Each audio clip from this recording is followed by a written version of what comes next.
Hello everybody, welcome. आजको यस भिडियोमा कक्षा 12 को कम्पलसरी इंग्लिशमा रहेको तेस्रो नम्बरमा रहेको कविता I was my own route भन्ने बारेमा छलफल गर्न गइरहेको छु। I was my own route यो कविता जुलिया डे बर्गस द्वारा लेखिएको कविता हो। जुलिया डे बर्गस जसको जन्म क्यारोलिना पुर्टो रिको भन्ने ठाउँमा भएको थियो। पछि उनको परिवार न्युयोर्कमा बसाइसराइ गरेको थियो। उनको जन्म जुलिया डे बर्गसको जन्म 1914 मा भएको थियो भने उनको मृत्यु 1953 मा भएको थियो। र Julia de Burgos she work as a journalist and then she pursued further study at the University of Havana and return to New York after 2 years in Cuba. Burgos freedom fighter, she is a famous feminist writer र उनी एउटा प्रख्यात महिला लेखिका हुन्, महिला कवि हुन्। र यस कवितामा I was my own route जुन शीर्षकमा लेखिएको छ, म मेरै बाटोमा हिँड्छु भन्ने जुन शीर्षक रहेको छ, यसमा समग्र उनले एउटा महिलाको प्रतिनिधित्व गरेकी छन् र सम्पूर्ण महिलाहरूको छुट्टै एउटा बाटो हुन जरुरी छ। जुन प्याट्रिआर्कल सोसाइटीमा, जुन प्रतिसत्तात्मक र मेल डोमिनेट सोसाइटीमा महिलाहरूप्रति गरिएको भेदभाव र महिलाहरूप्रति गरिएको थिचोमिचो र महिलाहरूलाई विभिन्न अवसरबाट वञ्चित गरिएको परिप्रेक्ष्यमा लेखिएको कविता रहेको छ। र यस कविता मार्फत जुलिया डे बर्गसले महिलाहरूको आफ्नै रुट हुन जरुरी छ, आफ्नै मार्ग हुन जरुरी छ, उनीहरूको पनि आफ्नै उत्तरदायित्व, आफ्नै हैसियत हुन जरुरी छ भनेर लेखिएको कविता रहेको छ, I was my own route. अब हामी यस कविताको बारेमा लाइन बाई लाइन अनि त्यसपछि समरी अनि यससँग रहेको क्वेसन आन्सरको बारेमा चर्चा गर्नेछौँ। So watch the video till the end so that you can get ample information about this poem along with its summary and question answer. And don't forget to share, like, and subscribe it. That always make it motivate to make such kind of video in the days to come. Now let's start.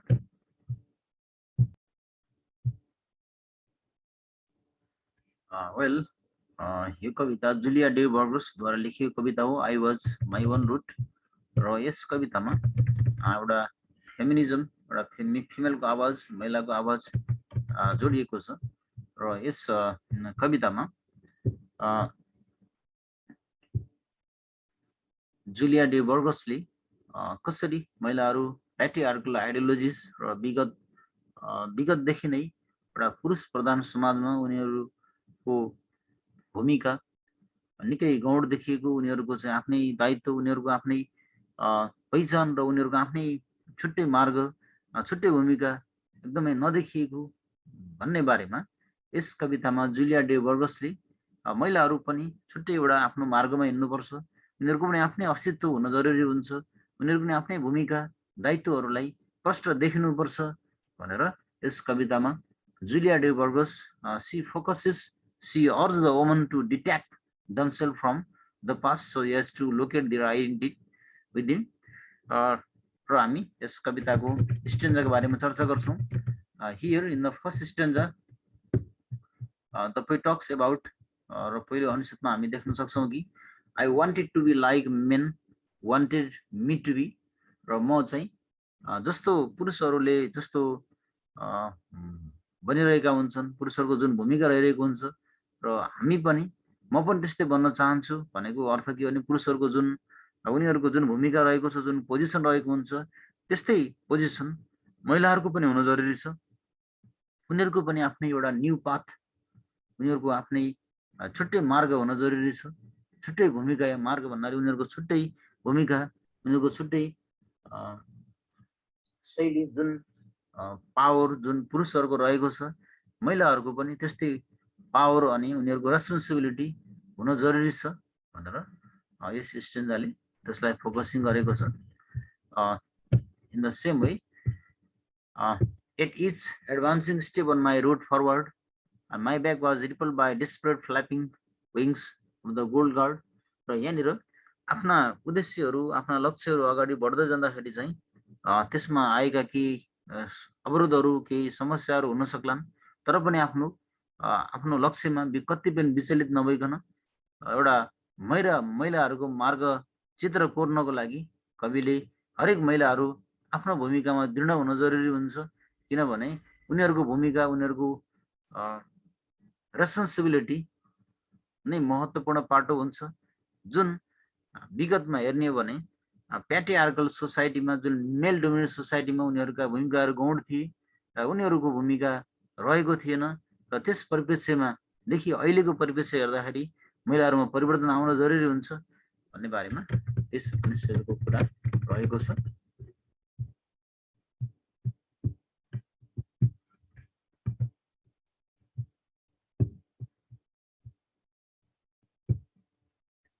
In the same way, already my course now sit in the prison, I felt myself on a blossom of all the soils of earth, of the soils without history, of the soils without future, of the soil always soil without lays, and of all men and all the epochs. यहाँनिर epoch भनेको period of time हो, समयको कालखण्ड, समयको अवधि, र यहाँनिर कविले चाहिँ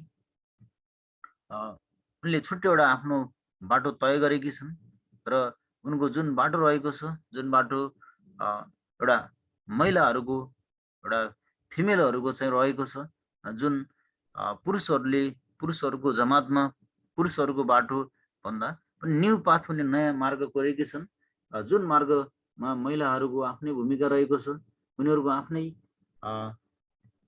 अगाडिको फ्युचर रहेको छ। र यस कवितामा of the soils without history, र जुन महिलाहरूको विगत इतिहासहरू जुन विगतमा हामीले हेऱ्यौँ भने महिलाहरूको भूमिका, महिलाहरूको एक किसिमको पावर र पोजिसनहरू निकै कम रहेको देखिन्छ, र उनीहरूलाई यसबाट वञ्चित गरिएको थियो, र त्यसलाई परिवर्तन गरेर जरुरी हुन्छ, र महिलाहरूको छुट्टै एउटा मार्ग, छुट्टै एउटा रुट हुन जरुरी हुन्छ भनेर यस कवितामा जुलिया D बर्गसले she is focusing on the concept of feminism. Every female role is great. The tasks that is done by a male can be performed by the female as well. भने नै यस कविताको आशय रहेको छ, हरेक महिलाहरू आफ्नै मार्गमा आफ्नो पहिचान मुखी भनेर अगाडि बढ्नुपर्छ भनेर she is focusing on this matter. So here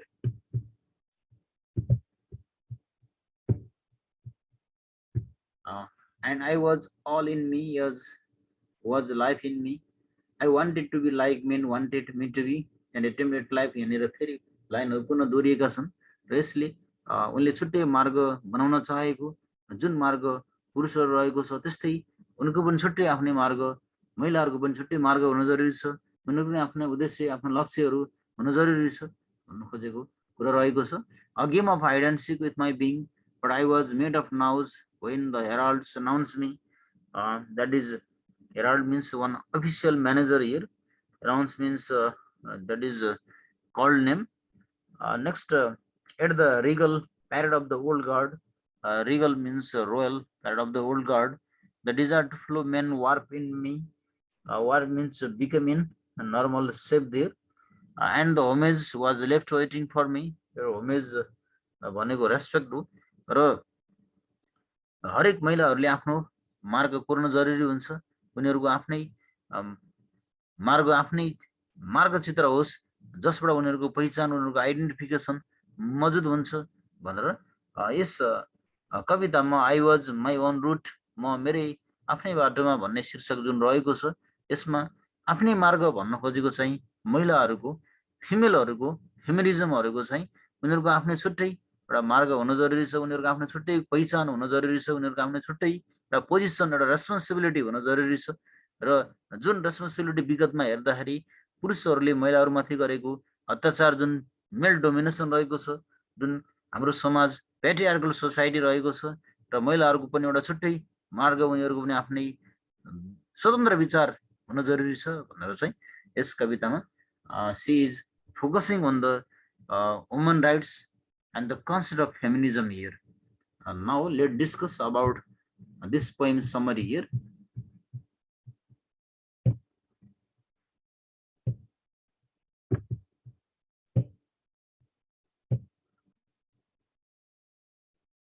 Well, now let's discuss about this summary. I was my own route. That is one interesting poem composed by Julia de Burgos, a famous female poet who was born in Carolina, Puerto Rico, and came to New York, where she worked as a journalist. In this poem, she projects the personal freedom and liberation of women. र यस कवितामा चाहिँ उनले हरेक महिलाहरू स्वतन्त्र हुन जरुरी छ, उनीहरूको आफ्नै स्वतन्त्रता, महिलाको स्वतन्त्रता हुन जरुरी छ. Through this poem, she also rejects the male ideology. Uh, she also rejects the male ideology there of determining female's life and journey in the traditional path. She associates thoughts of male to the gender inequality and their prejudice for females र महिलाहरूपछि गरिएको पक्षपात जुन उनीहरू उनीहरूका भूमिकाहरूलाई व्यवस्था गरिएको छ. त्यस अर्थमा पनि हरेक महिलाहरू स्वतन्त्र रूपले आफ्नो जीवन निर्वाह गर्नु जरुरी हुन्छ र उनीहरूको पनि आफ्नो छुट्टै पहिचान हुन जरुरी छ. She is focusing on this. She favors freedom and liberation of women. This poem justifies that both male and female are equally significant. र यस कवितामा चाहिँ महिला र पुरुषलाई एकै नजरले हेर्न जरुरी हुन्छ, दुईटैको आफ्नो क्षेत्रमा आफ्नो महत्त्वपूर्ण भूमिका रहेको हुन्छ भनेर the poet she focuses on male and female are equally significant here. In the same way, according to this poem, the poet focuses on this.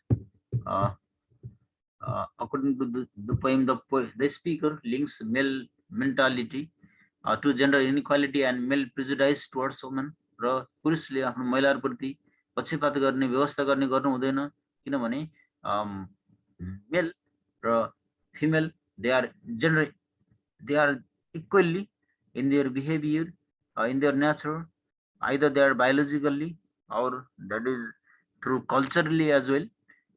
Here the poet focuses on the male domination over the female, but female should have their own root. हरेक महिलाको आफ्नै route हुन जरुरी छ, आफ्नै भूमिका हुन जरुरी छ. She is focusing on this. So here the poet, the speaker is looking for a new path to take on her own journey, one that she can choose. She supports a woman's right and freedom. This poem demonstrates that a man and a woman are equally important. As a result, our life should not be influenced by the ideas of others. त्यही भएर यस कवितामा कवि जुलिया day बर्गसले चाहिँ महिला र पुरुष उनीहरू दुवै समान हुन्, समानुपातिक रूपले हेर्नुपर्छ र जुन समाजमा पुरुषहरूको दबदबा, पुरुषहरूको डोमिनेसन हुनु हुँदैन, महिलाहरूको पनि छुट्टै रूट, उनीहरूको पनि छुट्टै आफ्नो भूमिका हुन जरुरी छ. She is focusing on this in the patriarchal society. Now that is all about this poem. That is, I was on my route. Now let's discuss some question here. What did the speaker try to be the way man wanted or to be? Here the speaker tried to be the way man wanted or to be because she was curious to see what the females expected of her and how they would act as a result of their patriarchal male concept. That is the answer of this question. And next one is, what do you understand by our feet would not accept walking backwards? For this answer, you can go through this line here mentioned. Next one is, who are the old guards? Why did they grow desperate? Here, old guards are the traditionalists who are upset with the patriarchal system there. And next one is, how did the speaker have a feeling of intimate liberation here? For this answer, you can go follow the lines there. It is mentioned. Then next one is, why did the speaker desire to follow men who warp in her? Because of the pre-established patriarchal society and its rules, the speaker's desire to follow men warp in her. She desired freedom and pleasure, but she was compelled to adapt to men's established concept and ideas there. And the question from reference to the context of what does the speaker mean when she says she was playing a game and hide and seek with her being. For this answer, you can follow the lines there. Why, in your view, was her back raped by a old guard as she was advancing forward? For this answer, you can follow the link there. Follow the lines there. And what, according to the speaker, did it feel like to be free? For this answer, you go through these lines here. Why does the speaker prefer the present to the past year? For this answer, follow the lines mentioned here. Then the next one is that is John Donne in his poem "No Man is an Island" says, "No man is an island entire of itself." Would Burgos agree with Donne? Do you agree with John Donne's or Burgos? For this answer, just follow the lines it is mentioned here. Then the next question that is from a reference beyond the text. That is a write an essay on my idea of freedom here. That is, you can go through these lines for this essay on my idea of freedom here. And next one is B number. Not all people, however, seem to agree with kind of freedom appealed by Burgos in this poem. For example, William Faulkner in this novel, Requiem for a none says, "The fast is never dead, it is not even fast. All of us labor in waves spun long before we were born, waves of heredity and environment, of desire and consequence of history and eternity." Do you agree with Faulkner? Why or why not? For this answer, just follow the links, follow the lines mentioned here. The answer of that question, that is all about this question. Well, that is all about this poem. Uh, that is "I Was My Own Route" by Julia de Burgos. I hope all of you got the concept along with his summary and question answer. Now, that is all about this video.